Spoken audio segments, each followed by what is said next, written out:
7239, State Trial versus Devyn Michaels. Ms. Michaels is currently the attorney. Deputy District Attorney on behalf of the state, with both parties stipulated in the presence of our jury. Yes, Your Honor. Yes, Your Honor. All right. The state rested their case yesterday. Defendant, do you have any witnesses you intend to call? Yes, Your Honor. We're going to call Sean O'Brien.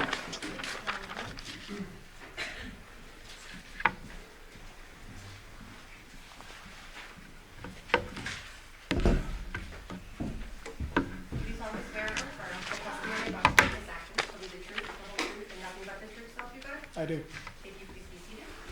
If you could state your name for the record, please. Sure. Sean O'Brien, Seanobrien. Good morning, Miss. I'm sorry. Good morning, Mr. O'Brien. How are you doing? Pretty good. How are you employed? So I'm employed with Roll-Off Digital Forensics. Okay, and what's your position there? I am a digital forensic examiner. Okay, can you give us a description of that job? What are your duties? What do you look at? What do you do? Sure. As a forensic examiner, I look at any type of digital devices, digital artifacts, just pretty much anything that you can connect to the internet or even standalone, not connect to the internet, but it's digital in nature. And about how long have you worked in this field? Over 20 years. Okay, you want to tell us about that, previous job assignments? Give us a little bit about yourself. Sure. So I started off, I got a little intro to it whenever I was active duty in the Army. Got out of the Army, got recalled after 9/11. From there, moved on to the Air Force Office of Special Investigations Laboratory in Lithicum, Maryland. That's where I began my forensic journey, starting at the ground up from the basic taking a device and capturing it, as you saw earlier. From there, I got lots of training. I'm a Department of Defense certified forensic examiner. I also hold certifications with Cellbrite and Magnet and various other certifications related to the field. I worked there for about 9.5 years. I started off, like I said, it's technically called the imaging and extraction section. From there, I moved on to becoming a full-fledged examiner, and in that role, I was part of a child exploitation division that combated child exploitation and just all the different digital devices associated with that. From there, I went to the counterintelligence, counterespionage section and worked there as the deputy section chief. So I had a team of people under me that I mentored and taught how to do more advanced digital forensics. From that point, I went on like a little teaching circuit around the world to teach more stuff on like sexual exploitation type material. And then after that, I spent a little bit more time there at, it was called DCFL at the time. And then I switched over to Navy NCIS. I was offered a position to go start up a digital forensic lab, or restart a digital forensic lab in Naples, Italy.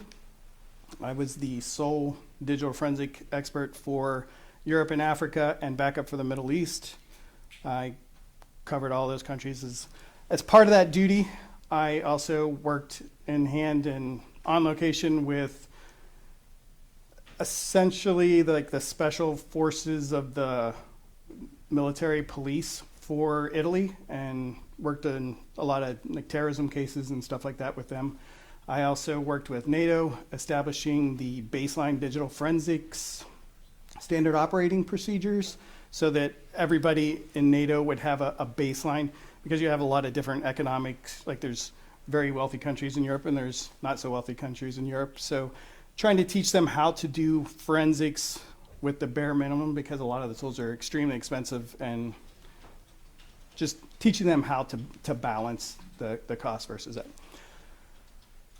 I spent 8.5 years doing that. I had to return to America, and I started working for the Veterans Affairs in the Office of Inspectors General. I ran the e-discovery division.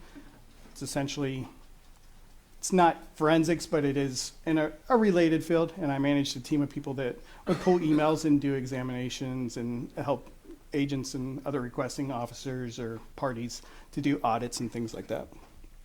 From there, I left and came over to roll off digital forensics, and here I am today. All right, so now you work for your forensic company. What are some of the programs or software that you use in your role at your current job? So my primary tools are some of the ones that you've seen here. Cellbrite and Magnet are probably the top two that I use. All right, and then what about any certifications on those programs? Any training on those programs Right, so specifically? I'm certified with both Magnet and Cellbrite to be an examiner and to extract the devices, to get the device and get the information off of it, and then process it and review it. And so when you're not just talking about cell phone like pictures and things like that. You can also look at locations and all of those types of things as well that go into anything with the digital forensics. Correct? Correct. Cell phones are essentially databases, so it's looking at all the different databases, some that can be seen, some that can't be seen in particular readers, so you have to use different tools to get to it and look at the data inside of those databases. So I'd like to turn your attention to this case. Myself and Mr. Drastovich called you to hop on to this case and help us to go through, I believe there's 6 terabytes of discovery on this case to go through? There is a Something like plethora. that. There's a lot. And we asked you to look at a few things. What were those? So cell phones, the cell tower records, looked at the Barilla extraction of the infotainment center. So everything that has to do with the cell phones, the cell towers, and the vehicle. Okay, so right now I'm gonna turn your attention to the cell phone examinations. You were tasked to look at certain things dealing with cell phones, correct? Correct. I was primarily focused on 3 different cell phones. The cell phone of Devyn, Jonathan, and Deveray. And did you have an opinion on the accuracy of the information that was given to you? I mean, accuracy, it's the data that's on there.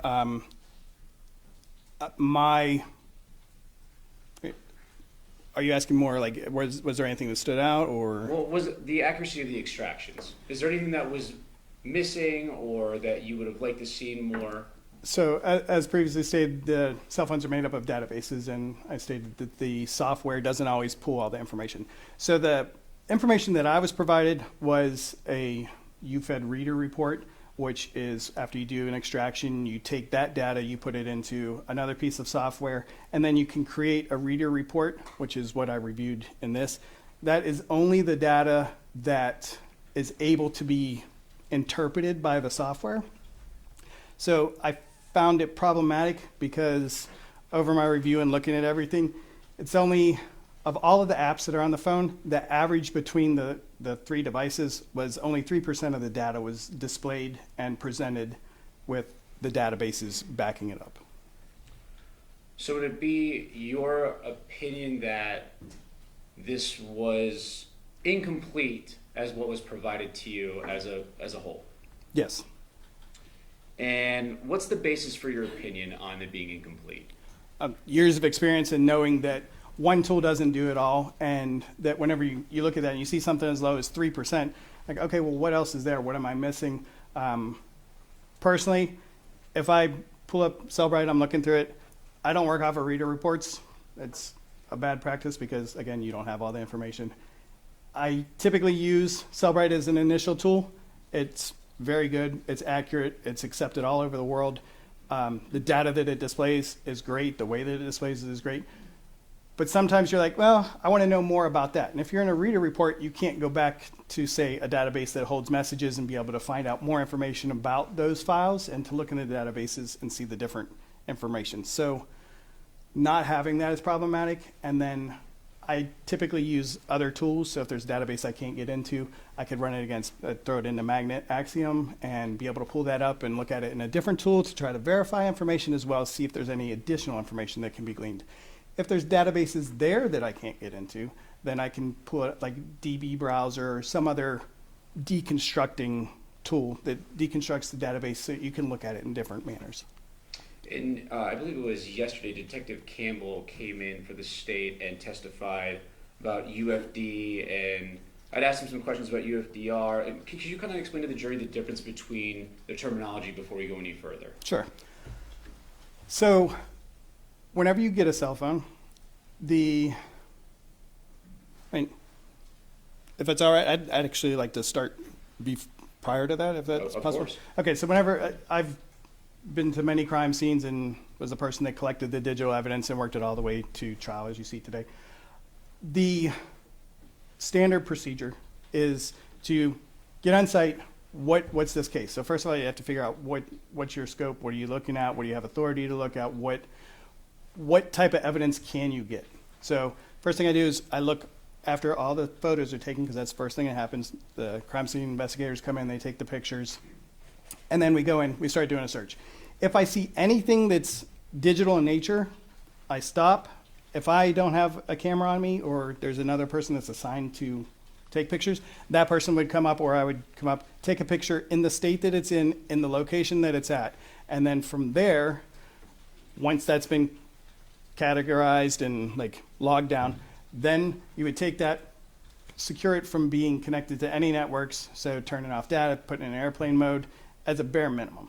From there, you would then, if you're not processing it on scene, you would put it in a bag, seal it, evidence tape, do all that, take it back to the lab, take it out, and then begin your extraction. So that, we're going to use a phone for this example.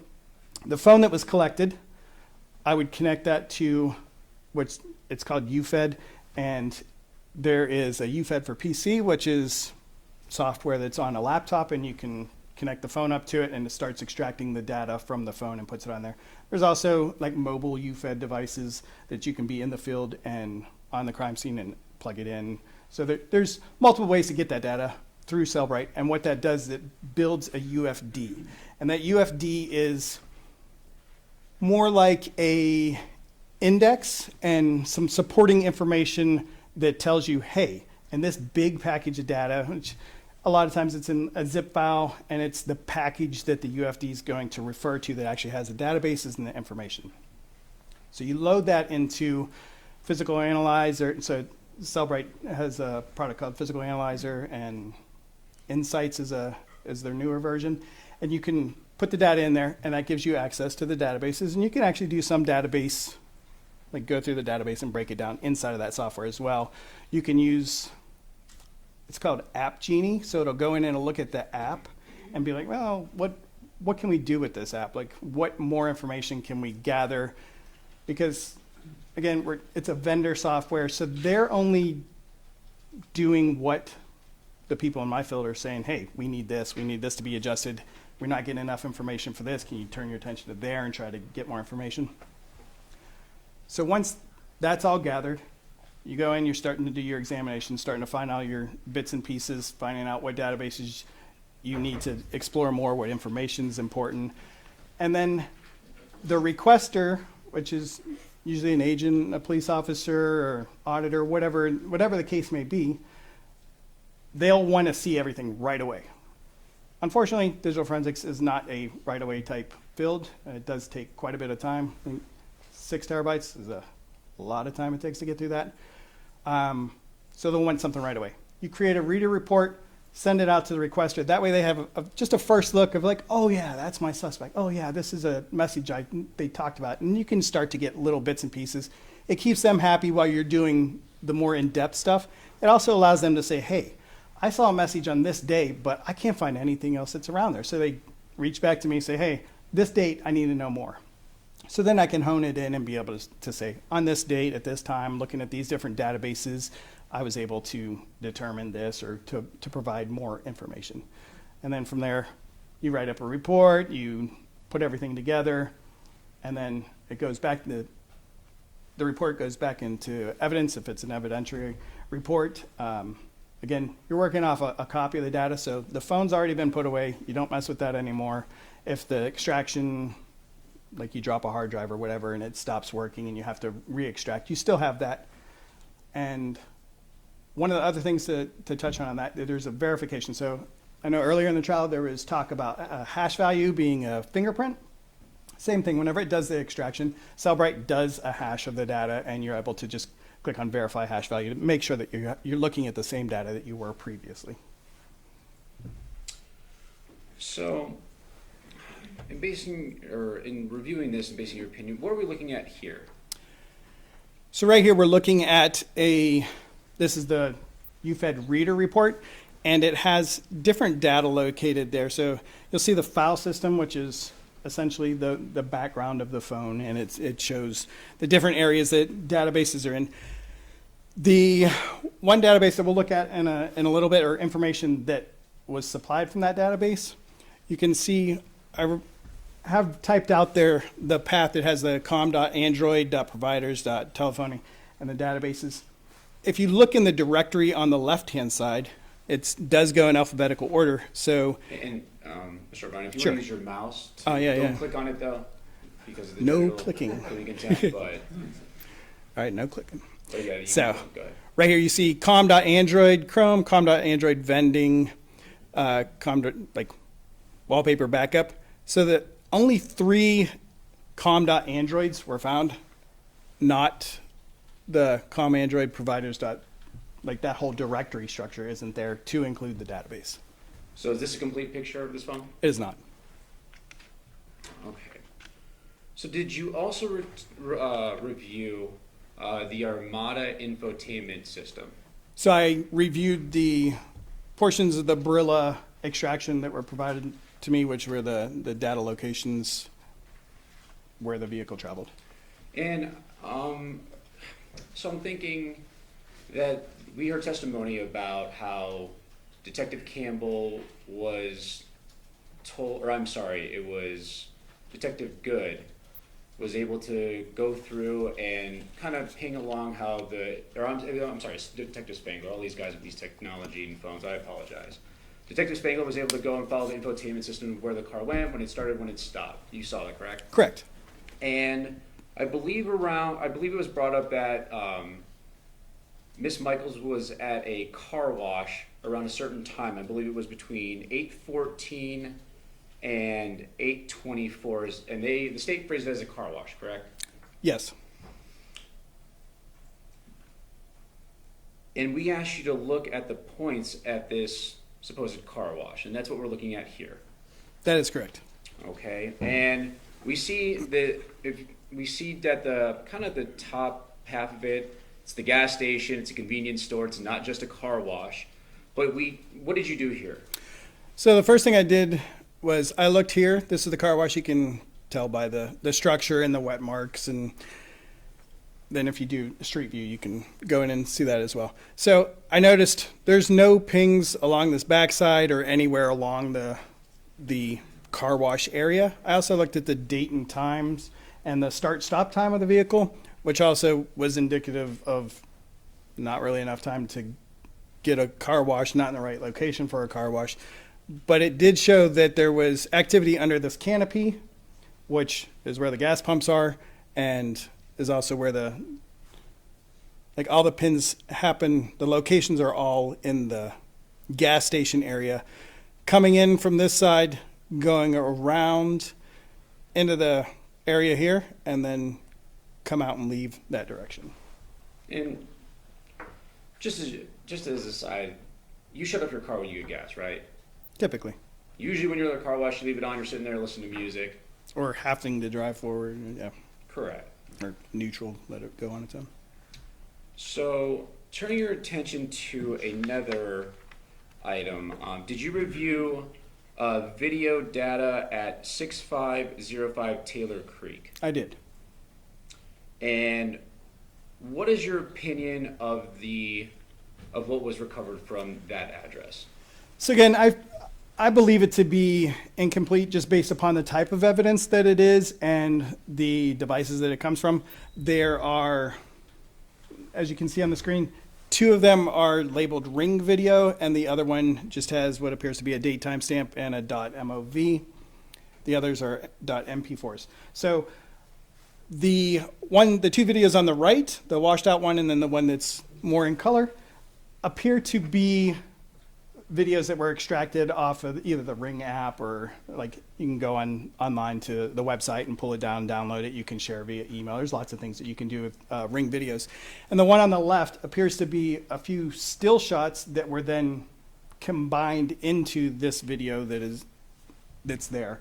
So the snapshots being put together, I'm not sure how familiar you guys are with the Ring camera, but you can set it up so that it does snapshots. So you can I don't recall the minimum amount of time, but I believe it to be like minutes, maybe even seconds, and then from there you can go into like you can turn it off completely.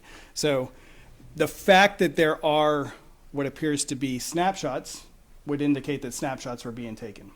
And if only 1 or 2 snapshots were taken of that area, and I believe this is the one where you can see the house up on the vehicles on the top right? Yeah. It's this one. So in this area here is the area of interest. So if you're having a lot of snapshots in that area, you're going to be able to see things coming and going. So you would be able to refer to those snapshots. However, in this exhibit, I did not see multiple.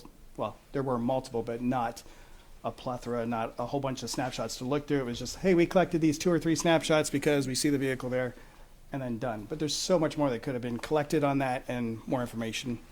And you weren't provided any document from law enforcement that they were looking for snapshots of this camera? I was not. I didn't receive any reports or anything on this.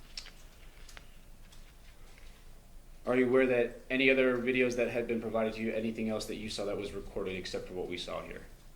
So there were, I looked at a bunch of different videos that were collected. And let me, from Sure. this address. From this address? No. And that's because there could have been, but from what you saw, there wasn't anything done about the snapshots or anything. There was just that one. Correct. Now, I'm going to turn your attention to one of the phones we asked you to look at, and off of the information that was provided from the state. It was Devyn's phone. Did you review that? I did. And I want to get to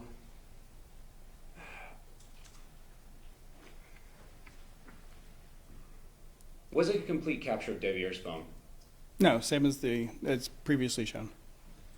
There wasn't information about every single app, every single activity that was going on. There was not. But even though we had an incomplete picture, you were still able to access some background information, some stuff from the databases that can tell you kind of what was going on. Correct. I was able to access the reader and what Cellbrite was able to pull out and look at those provided items. So what are we looking at here? So here we're looking at on 8/6/2023 at 10:36 at night, there is communications, an instant message that was outgoing from, we're looking at Devyn's phone. So the outgoing would be the from, and then to the phone number related to the device of Devyn. So from Devyn to Devyn, their devices. It says, see you when you get back. I'm going to sleep, girls. So it's part of a text message. And then there's an incoming call at 10:58, which appears to be from Devyn's device to Devyn's device. And it appears that the call was taken and was 44-second long phone call.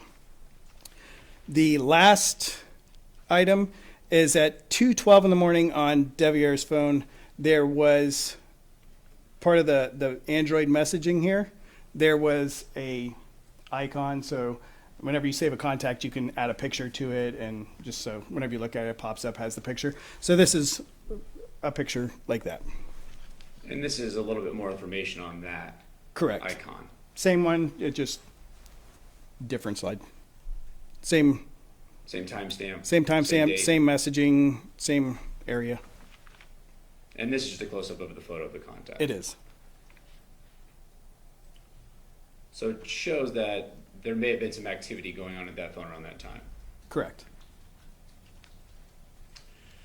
Now, in your experience and investigation and the roles of your work, gaming systems and other devices, not just cell phones or computers, but anything with hard drives, anything that's able to be communicated over, that would be important, correct? Correct. You would be collecting those things as you go through and see what's at the scene. Correct. Depending on what the crime is, depends on what you collect. In a murder case, you're going to collect pretty much everything you can. You can do some field assessments and be able to look and say, well, this device is dead. It's one of the examples was a really old like Nokia bar phone from in the early days.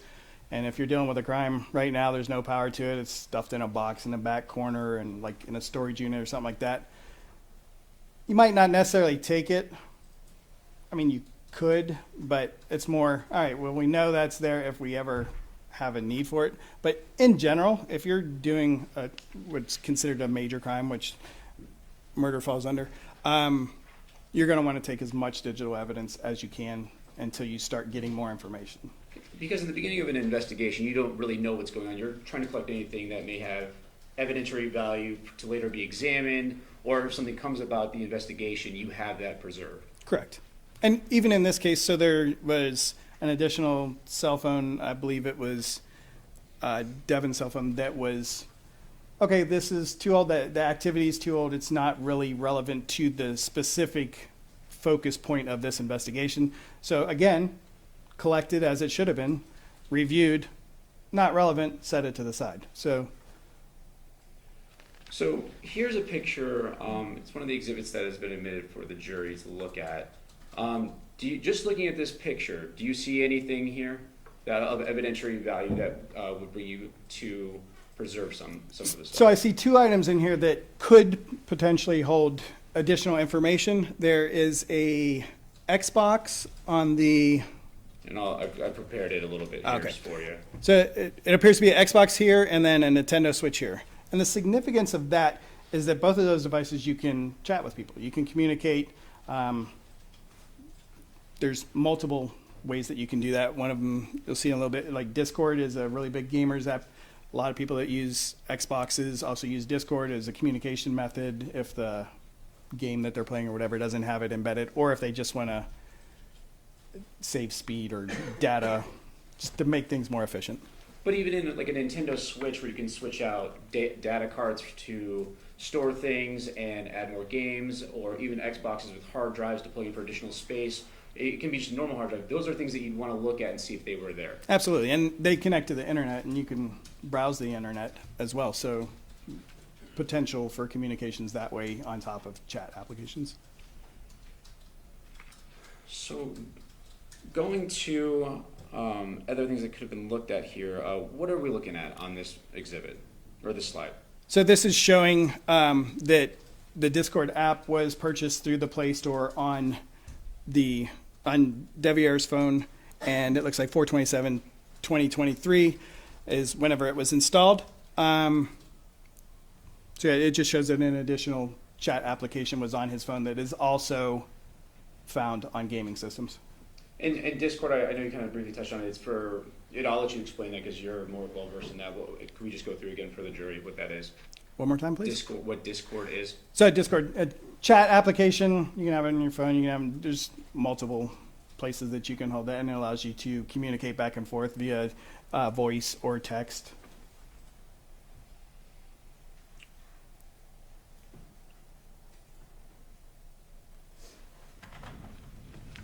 And what are we looking at here? So this is another artifact related. Nintendo Switch was also found there. So there's an application that's listed as Cellbrite flagged it as entertainment and chat application. So it's another indicator. Hey, it's a possibility that the Nintendo Switch has chat on it. The application also allows for chat. And that would be something of significance if you're trying to determine people talking about potentially a murder or anything, that you would go and look through all these things and all these apps to see which ones could communicate to other people, at least be looked at and investigated or preserved for a later time. If you had access to those databases, yes. And what are we looking at here? We are looking at one of the applications that is related to Discord. And it's a 8/7/2023 2:31 a.m. So it was an artifact, a Discord. So you can see Discord up here. So it's at that date and time on Devier's phone, the Discord chat, or well, the Discord program was accessed.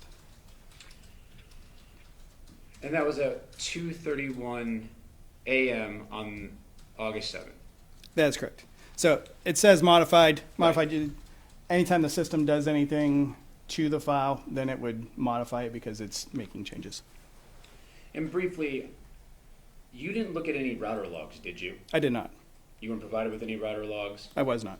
Nothing from the Porcupine residents about a router? No.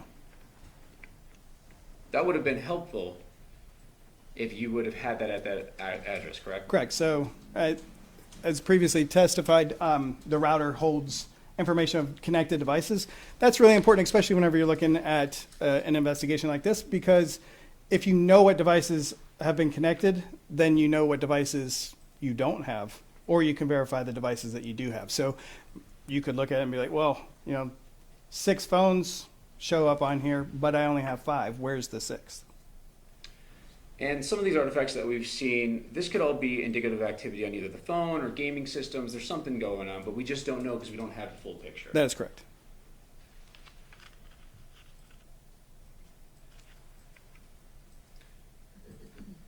And now we're looking at slide 18 on our presentation for the jury. What are we looking at here? Oops. Okay, so you'll see in the next slide, it's the same slide as previously shown with the missing database. This lays it out a little bit more. So the native message here, which is found in this MMS SMS database, which we've already shown is not located on the reader report, it has a message in it here that says headed there now. We don't have a to, a from, a date. We have no other information other than it was deleted, which let me clarify that also. So here you see like messages in white, and then you see it in red. The red indicates recovered deleted items. So if it's red or it has this little red X right here, it means that that item is deleted, but the software was able to pull that out of the database. But does it show a time or date or to and from? It does not. And again, I couldn't go back to the database to see if there was any more information in there or related stuff around that time, like around that message, or looking at deletion orders, or there's no way to tell more information in the presented state. But we know it's deleted. We do know it's deleted. And this is the slide that we talked about earlier. Correct. And it's about the missing databases and the different types of files, the UFDs, UFDXs. So UFDX, I think that's a new term. New term for here. So if you have a UFD, it's the initial one, like I had stated about having a device, and you're looking at it's the UFD with the supporting data. If you take multiple devices, so in this case, if I was to take all 3 of the devices that I looked at, I throw them all into Physical Analyzer, I could create a UFDX, which is essentially multiple extractions put into one. So I can open that up, and by doing that, it loads all of the devices, and then I can run searches. Can you go back a slide? Of course. Sure. So up here, I can type in a search, and then if I click on this little down here, it will display each device that's loaded in and how many hits there are, and then you can select which device, you can select all, and then you can work your way through it and see where all that search term shows up across all of the devices. And just because we've heard all these terms and they've been thrown out between yourself and Detective Campbell, what is the most complete extraction that you would like to have had on this? I would have liked to have the UFD with the supporting files so that I would have access to all of the data and not just the maximum 3%. And again, you weren't provided with that. I was not.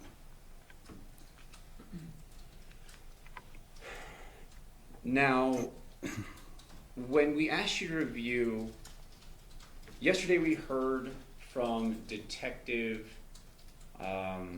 Campbell about it was Detective Good at the cell site location. It was a couple days ago. They said that they only looked until 9 a.m. at that time. That is correct. And we asked you to look a little bit further, give or take on both sides.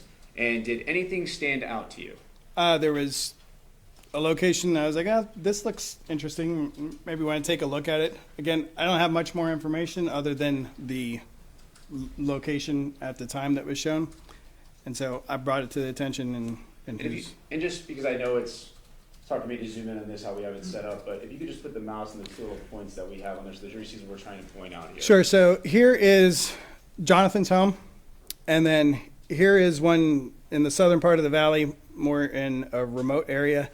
And that is on 8/7/2023 at 10:25 a.m. And that's a close-up of what you brought to our attention, correct? Correct. So it's here, and then you have a lot of these washes, and then over in this area you have lots of open area. So it's pinging near all these open areas. That's correct. And that's the date of that is the 8/7. 8/7.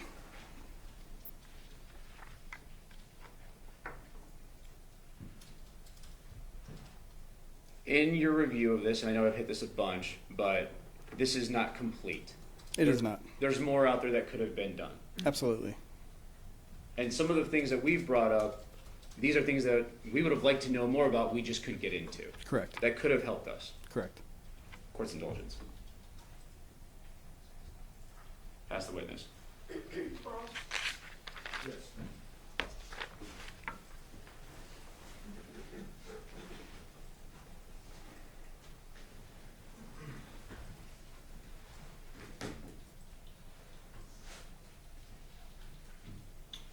Good morning, Mr. O'Brien. Good morning. We just met outside in the hallway. We did. Thank you for your military service, sir. Thank you. I have a few questions for you, not too much. I just received these items that were shown this morning. You would agree with that? Yes. So I'm just going to kind of go through a couple of the slides and try to make sense of, to clarify what we're actually seeing. Okay. So I'm going to start with the residential neighborhood, the slides you just put up. Mike, can I bug you to get that PowerPoint back up? And you can click on it too if you need to just use it on here.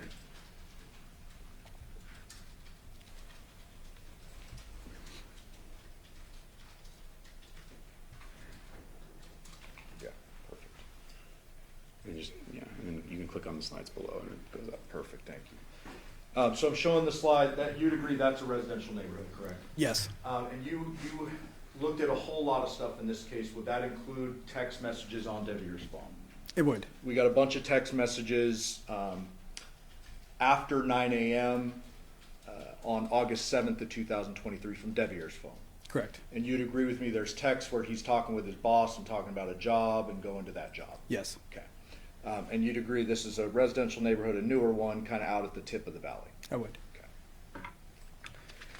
Okay. And the location data is that you're looking at that caused you to testify that he was in this residential neighborhood was from the CDRs, not from the device. That is correct. So CDRs, as a reminder, those give a general approximation. They're not like the breadcrumbs from the Burla or the Google. It's not the GPS guys. Got it. So you're not saying in any way to this jury that his location put him in any of these desert areas, correct? That is correct. Okay. You indicated earlier that you reviewed not only the DFLs, which were the actual phone extractions, but you also reviewed the CDRs and the Burla, correct? That is correct. Did you also review the Google, I did. the geofence stuff? Yes, Okay. I did. You would agree that there's nothing in any of those sources of information that shows Devier's phone going toward or at the Paladura address between 10 p.m. on the 6th and 8 a.m. on the 7th? That is correct. Okay. You would agree that all of those things show the defendant's device, car, and everything at the Paladura address until 2:04 a.m.? That is correct. So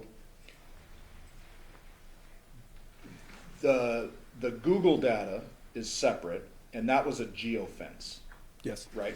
And you're familiar with the steps and Google's privacy and I am. all The that. obfuscated numbers and doing Yeah. the 2-3 steps. Right. So just to narrow it down and like simplify it, a geofence is actually placed on around the home, the Paladura home, and says, the first step says, show us what devices are at that home, but they give general numbers. Correct. And if I oversimplify it, you can tell me. It's good. Okay. It works. And so, in this particular case, it only showed the defendant's device at that home. Well, it showed multiple, but once you select which one you want that's of evidentiary value, and yes, that was Yeah. one of them. And that would be Yoko's, Yoshida's, and Jonathan's were actually there too. Yes. Yeah, and nobody else's. Not that I recall now. Yeah, so it's 4 devices at the Paladura home, not including Devier's. Correct. And Devier did have a Google device. Yes. An Android that. Yeah, Android is a Google Yes, device. yes. Okay. So we're in agreement. Nothing at all that you went through suggests Devier was at the Paladura address between those time frames. That is correct. Okay. The Google data did show John's phone traveling from the Paladura address at around 2:04 a.m. in the same exact path as the defendant's car and phone. Yes.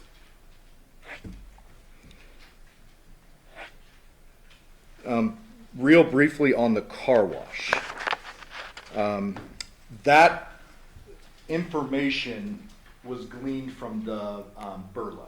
Correct. Burla is the one with the breadcrumbs. Correct. It does the GPS locations, which is the most accurate. Got it. And that shows the Nissan going to what appears to be the gas pumps, not through the car wash. That is correct. We're in agreement. Okay. And that would have been about, correct me if I'm wrong, I think 8:30 in the morning? Yeah, I don't recall. Well- It's back a few slides. Okay. It's after the body's discovered. Yes. We agree there. You would agree that people can hand wash their cars, correct? Correct. And there were several hours before homicide detectives made their way to the Porcupine Rim address. Yes. So, Doesn't look like she went through the Funnies car wash? yes, correct. Fair. Okay. Briefly on the ring videos. Were you here? Because I've seen you a couple times. Were you here when the detectives talked about those videos? I'm not sure if I was in the courtroom or if Okay. I was watching from another location. I'm not going to try to recite what they said about the videos, but simplifying it, they basically said, we got what the homeowner gave us. Correct. Okay. You're not suggesting to this jury in any way the cops lied about what they got. No, Okay. We're in agreement there. correct. They got what they got from the homeowner, and there's 3 clips, one of which looks like it's like motion picture basically. It's like stills one after another. Correct. Which all video actually is, Technically, yes. right? And you would agree with me that homeowners or people who have Ring cameras, they can change the sensitivity settings on their device. Yes. If they don't want to keep getting annoyed with every time a car drives by, they can lessen the sensitivity just to kind of encapsulate their driveway. You can set up boundaries. You can set up. There's lots of different Yeah, settings. that there's you a can ton change. of different settings. Correct. You would agree that in the videos from that same camera at night and in the morning, it appears Devier's vehicle is in the same exact spot. To the best of my recollection, yeah, that is Okay. correct. And on top of that, there is video from the entrance, the only entrance and exit a vehicle could go at the Porcupine Rim address. To my knowledge, that is correct. And yes. that is continuous record. That's not a motion camera. I'm not aware of the settings. Okay. There may have been testimony about that. Sure. Fair enough. So I want to get to slide 10 and, well, Do you want me to help you? You just go to the bottom a little bit okay. and slide it over. Thank you. Slide 10. So the 3 rows represent an instant message, row number 1, an instant message,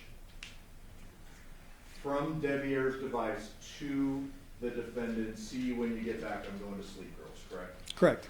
The second one is an incoming call at 10:58 p.m. from defendant's phone. Correct. And that one says 44 seconds. That is correct.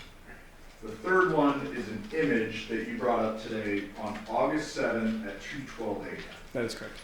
And I believe the language you used was, I wrote it down somewhere.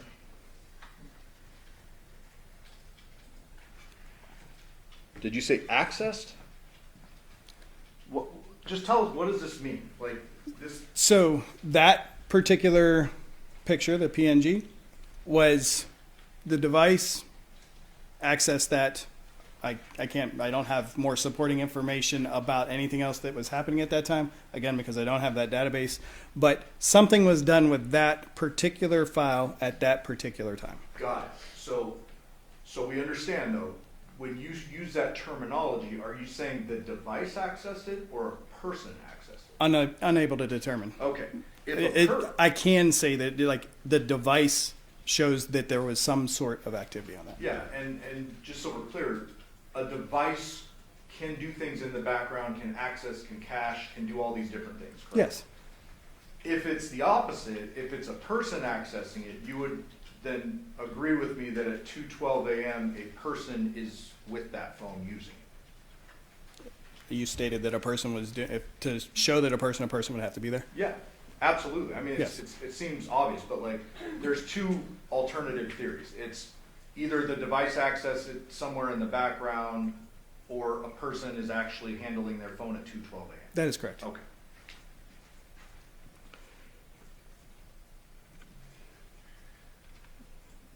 Go to the gaming system.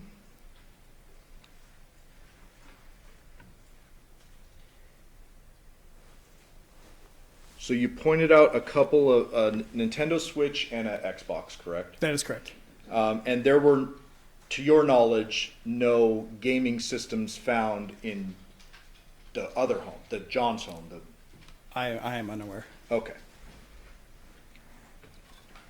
I guess the pictures of John's home will speak for themselves when it comes to that. Correct. You're not taking a position on that. Do you know if the defendant had Discord? I do not know. Did we get a full extract on defendant's phone? We didn't get a full extract on any of the phones. Okay. What is it that allows you to get a full versus a not full? So the initial extraction that I talked about, the UFD, is the extraction. What we've been presented with was the UFDR, which is after that extraction is done, then you can either select all or you can like handpick what you want and then create that reader report. Okay. But to clarify, when you're selecting all, it's all the data that piece of software at that time is able to interpret and put into a report. Got it. And so are you suggesting to the jury that the detectives picked and chose what they took? Or are you suggesting that... I'm not really suggesting anything other than the full set of data was not provided and I was unable to do a full examination based upon the lack of data. Okay. And in prior cases, you have a bunch of experience. I have some experience with phones, not nearly as much as you, but there are many, many times in which you cannot get a full extract out of a phone. Yes. Right. That's not abnormal. Correct. And you're again not suggesting the detectives like only pick certain things out of the devices. I have no knowledge what actions they took, but Okay. So with the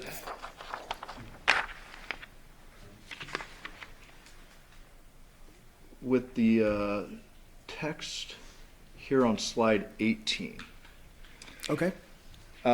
You said this is an artifact with no other information at all. No other information presented in this manner on the reader report. Right. So you would agree that there are text messages, call history, all that from Devier's phone, because we've seen a bunch of them. Correct. Right. There's also that same type of information from the defendant's phone. Yes, all Right. the phones. Correct. Okay.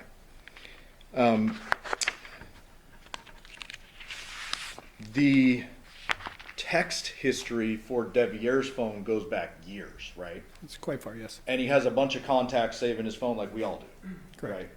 right? I don't even know the number, but like dozens, hundreds, I don't know. Can you see it on that? If you go back a slide, maybe. I'm not sure if it was captured on that or not. So before the bar shows up in a Yeah. minute. Let me help you. Do that animation. Oh, gotcha. I don't know how to pull it off though. There you go. There we go. Thank you. No, I didn't capture the contacts on there. Yeah, but But- it is captured somewhere in. It is part of the reader, yes. Yeah. The reader file has that. And so you agree with this headed there now message.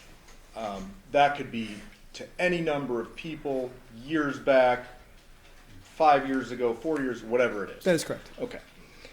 But you got to bring it up because, I mean, it's something. But you would agree with me, I'm showing you admitted exhibit 666, that, oops, that with, It's not playing because I've got the HDMI cord. gotcha. Can I approach? Yes.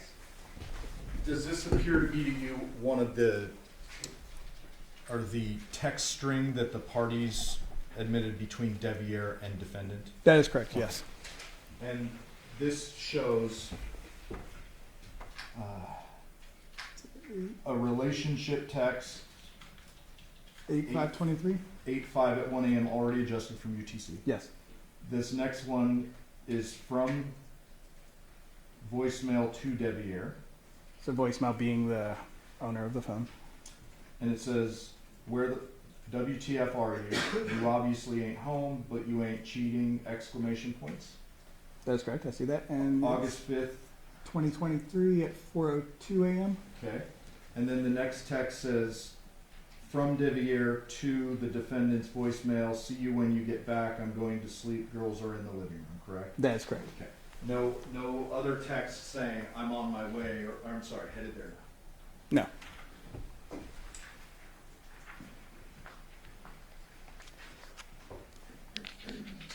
The CDRs are completely separate from the device. That's the phone company keeping That is record. correct. And you would agree with me that there is absolutely no record of a text message after the one where he says, "I'm going to sleep," going to the defendant's home between whenever that was,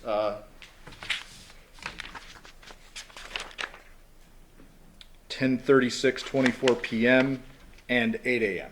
Can you repeat the initial question? The CDRs. Okay, we're- CDRs, Yeah, that is we're correct. away from the phone. Yep, that is correct. In the CDRs maintained by an outside source, the company, Yes. there is no incoming text to Devyn from Devier, no outgoing text from Devier to Devyn after that one at 10:36. Based on my review, no. So this headed there now text doesn't have anything to do with our time frame, based on the CDRs. Based on CDRs, I believe that is correct.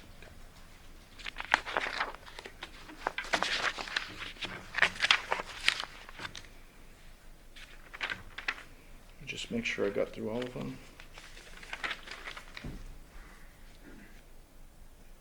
Yep, that's it. Thank you very much, sir. Sure. Follow up with me?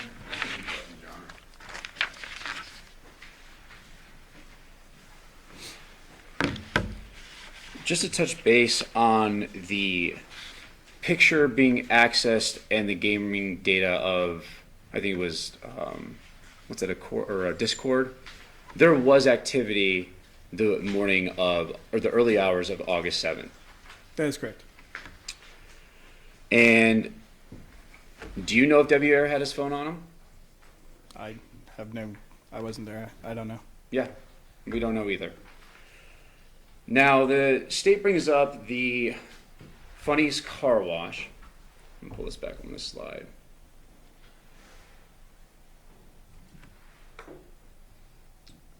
Now, he brought up the state, and I'm not trying to misstate, I'm just kind of summarizing, is about pulling in a potential hand wash of a car or something like that.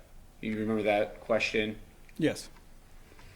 Now, the car turns off at 8:17 and turns back on at 8:21. Does that sound about right? It does, yes. Nissan Armada is not a small car. It's not a Honda Civic. It's not a hatchback. It's a pretty big car. Correct? Just from your, I mean, you've seen them on the road. Yeah. It's a bigger SUV. It's not a small Correct. car. That's correct. So to hand wash a big SUV that they've made is super clean, that 4 minutes is pretty quick. Correct. To hand wash a car, not drive through a car wash, but to hand wash it at a gas station, unless there's, yeah, that's, doesn't seem to add up. Correct.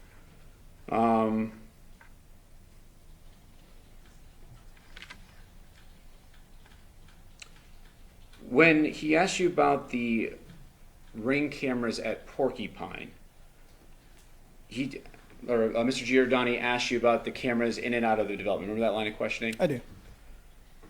But we don't know if any person was walking around, say, hopping a back wall on a side of the house. We don't have any of that, right? I did not see any of that, no. There's other ways to get into a neighborhood besides just a car coming through the main gate or the main entrance Correct. or leaving a neighborhood. That is correct. Now, there was a call. Just to clarify, you said car or person? I'm sorry, there's other ways for a person to get out of a neighborhood besides a car. That's through what I the thought main you were gate. saying. Yeah. Okay. And thank you for clarifying. Sure. And we do see that there was a call at 10:58, right? That is correct. And that was Devyn to Devier. Yes. Well, to the devices. Correct. Now we went into the UFD, UFDR. Like I said, I always confuse these, so I'm glad you're here. We were not provided, you were not provided with the full downloads or extractions. That is correct.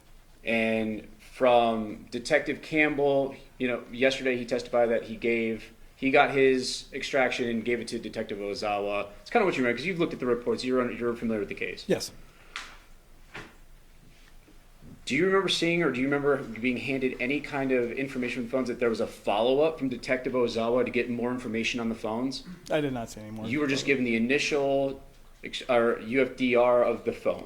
I have no idea when those, I can look up the time that it was created, but I don't know what order, if there were other extractions done. I have no further information other than I received these reader reports. So from what you received, it is just, I have this one download, and that seems to be the only thing that was done. From Correct. what you've been From given. what I've seen, yes, that is correct. Now the headed now text, it was deleted, wasn't it? It was. And we don't have a time. We do not. We don't know what that's in reference to. No.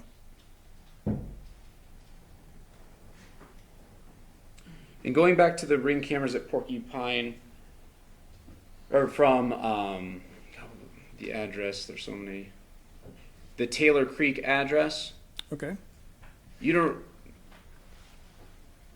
not suggesting that the cops didn't, not that they made their own, but there was no follow-up onto subpoena or get any more information on this. You didn't see any of that. I have no knowledge of that now. And I'll state it this way, you weren't provided any more than that. This is what we got and we gave it to you. Correct. Okay.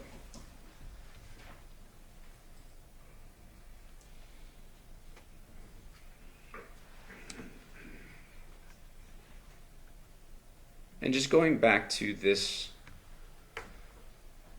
picture of one of the last pings on Devier's phone, the state suggested that there was this, he had this work schedule, which been throughout the course of the trial, there's been testimony that he had to work, that morning and he went.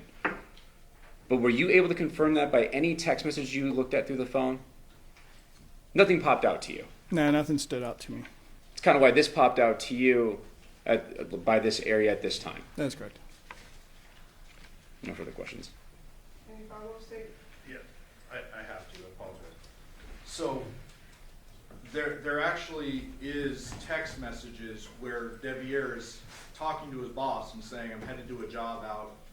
You saw all those, right? Yes, Okay, so those do exist. yes. Okay, that's not just testimony, that's in the device. It's in the device. And it's There's consistent. multiple occasions that they talk about work. Hey, I'm headed to this site, headed to that site. I'm going to run late. That morning, August 7th. I don't recall specifically, no. Well, I can show you. Okay. Can we agree overall that you went through these devices like with a fine-tooth comb? No. I did the best I could in the amount of time that I was provided Okay. with the data that I was provided. Okay, fair enough. When you go through this, I mean, you're presenting everything that stands out to you as like, this is fishy, or this is something I would bring up, or whatever, right? Correct. There's nothing you left out that was something you were like really interested in and didn't present to the jury? No. Okay. So, I will agree with that. How does this?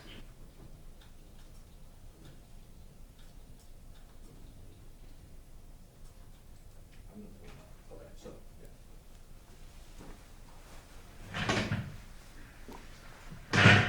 So I'm showing you already admitted Exhibit 4.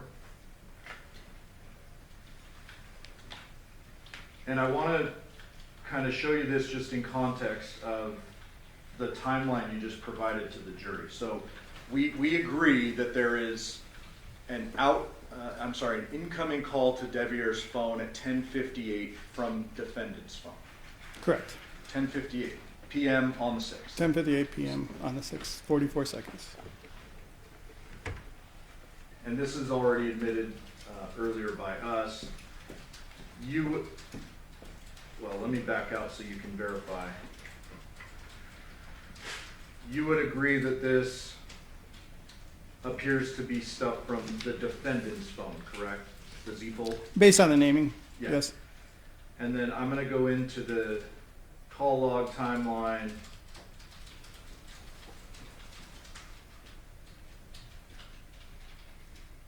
And you can see that 10:58 p.m. outgoing call from the defendant's device to Devier, correct? Do you see that? Yes. And then as it goes on, there appears to be a bunch of missed calls from Michael's home. That is correct. What's labeled as Michael's home? Right, but it's a different device from Devier. It's a Correct. separate number, yeah. Correct. And some of those went to voicemail. Yes, that is correct. I believe 3, maybe 4. And you're aware we can recover those voicemails, and we in fact did. Absolutely.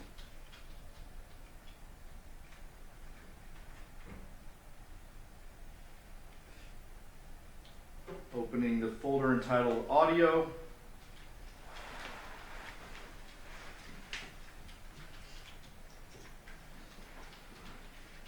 Do these appear to be the 3 recovered voicemails? Yes, it does.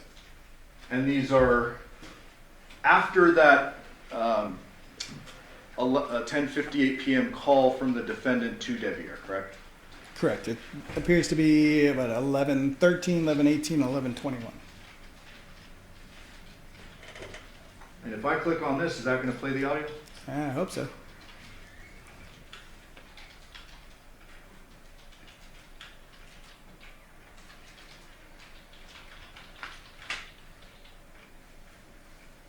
It doesn't have the supporting file. Yeah, I did this before, and I think I have to open it in a different way.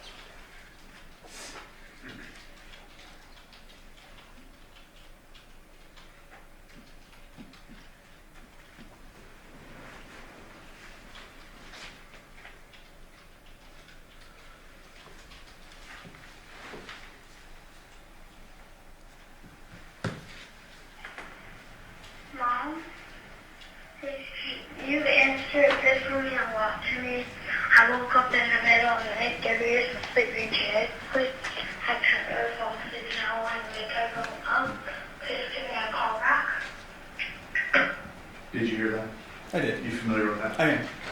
That's, sounds to be a little girl's voice. It does. And she's saying, Mom, Devier's asleep. I woke up in the middle of the night. Correct.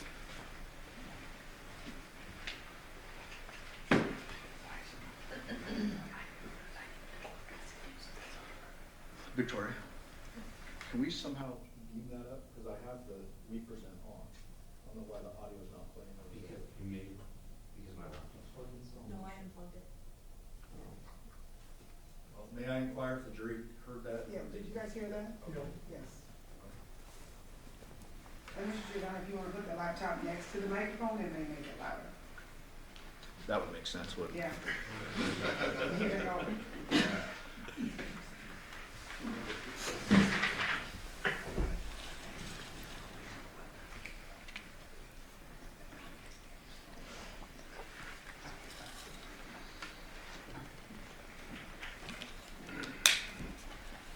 Mom, I've been waiting for you to come home, and I haven't seen you anywhere. So, if you could, please give me a call. I'm very worried about you.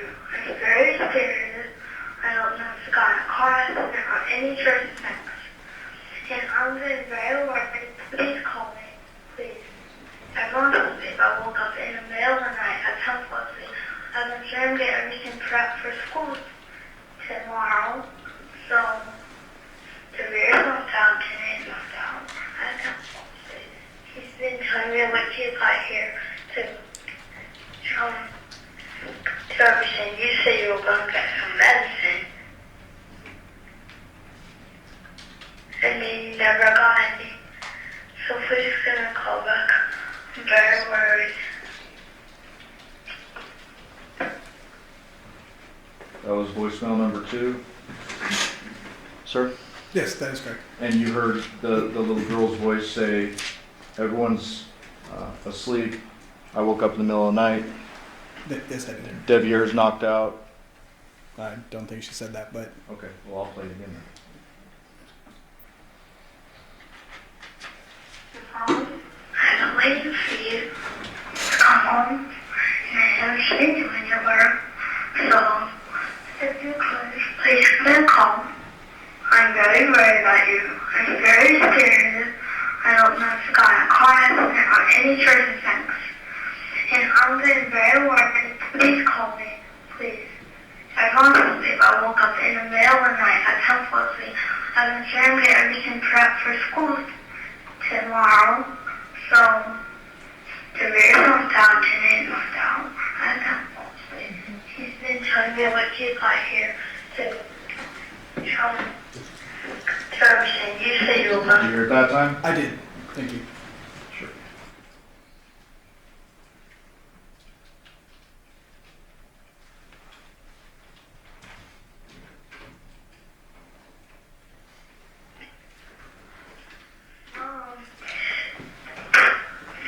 Mom, I've been waiting for you to come home. You never came home. If you don't come home, I just heard you hear them. But I'm getting very worried. Please call me. I'm very worried. You know how you're worried about me sometimes? I'm kind of worried about you scared and everything. I'm really getting worried. I'm are you in a car accident or something? That's not worried. So please can you call back? I see a car in the neighborhood and it's stopped in front of our house. I'm not sure if it's you. If it is, could you call me back?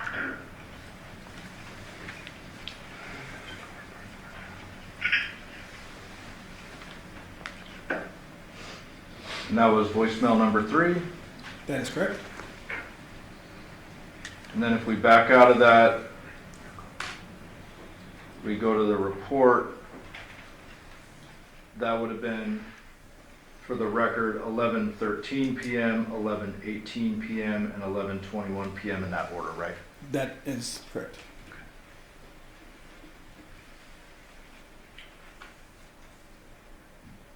I'll pass it with Mr. Oh, you sure about that?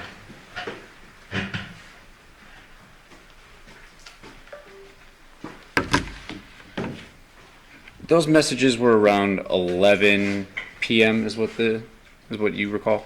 That's correct. there's activity on Devyn's phone around 2 a.m. That's Correct. On 8/7. That's correct. And on one of the voicemails, it talks about a car out front. Is that what you heard? Yes.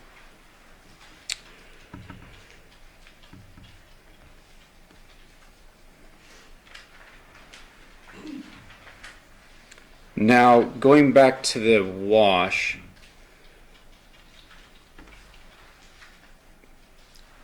the state brought up about his work schedule. Do you remember reviewing any messages between him and his boss regarding that morning? I really wasn't focused on anything that late. It was just over my review of like going through, like, oh, that's kind of weird. I didn't really do a lot of investigation around that because there was a whole lot of stuff, other places that I was focused on. Anything about him running late? Not that I recall.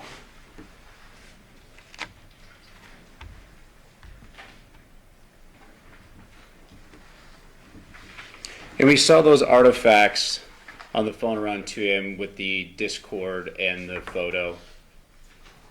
Correct. And we can't. The photo, yes. I'd have to see the Discord one again to verify that time. Pull it up. Looks like Discord was 2:31. Is that? Am I? Sorry, I have it's no not plugged reason in. to dispute I'm that. sorry.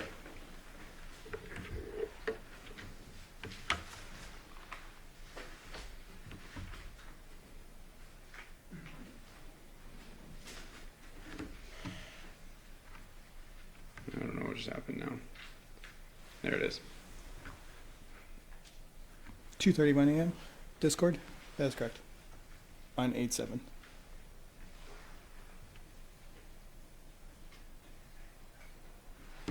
Court's indulgence. There are no further questions. Any follow-up statements? Okay, the ladies and gentlemen, the jury have any questions for this witness? Okay, first question on a full sheet of paper with your name and your jury number. Counsel could approach.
Does the Discord photo at 2:31 a.m. show someone accessed it from the Porcupine home?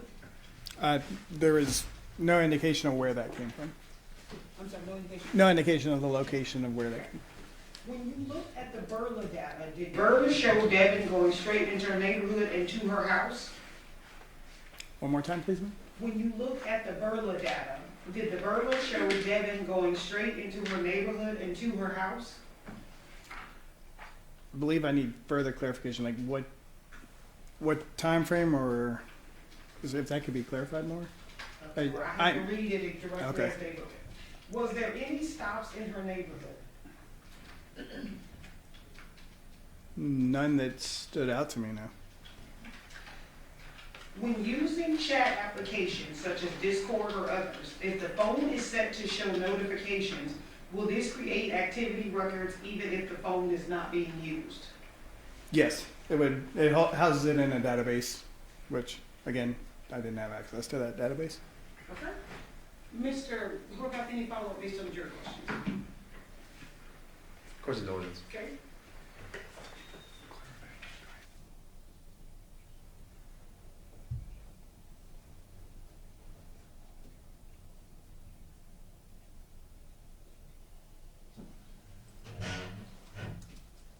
Your Honor.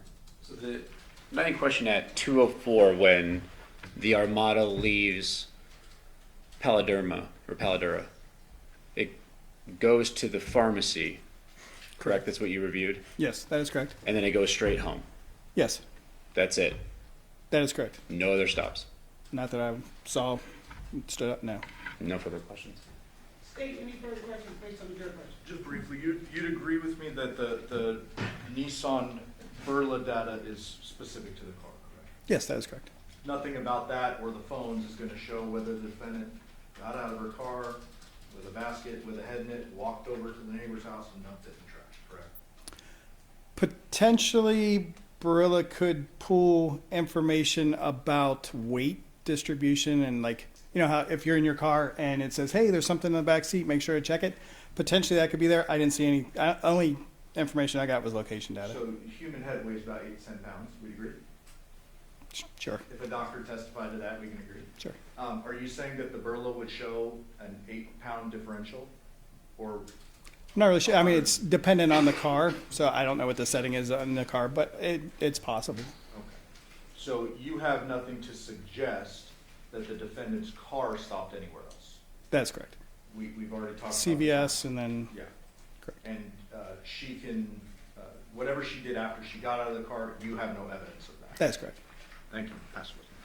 Any follow-up, Mr. Horvath? Just real quick, in cars, seatbelts.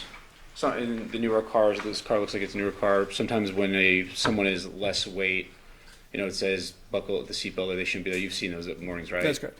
Do we know if this car had this? I don't know. I was not Didn't have provided it that pulled. information. And then just like the car, if you don't have your cell phone on it, you can't track that person if it's that person's phone if they're supposed to have it on them. Say one more time, please. You can't track a person by their phone if they don't have their phone on them. That's correct. Thank you. No further questions. Any follow-up statement? No, thank you. Do ladies and gentlemen, do you have any further questions for this witness? Okay, seeing no response, you are excused. Thank you very much for your testimony here today. Thank you, ma'am. All right, ladies and gentlemen, we are going to take one brief recess for the morning. During this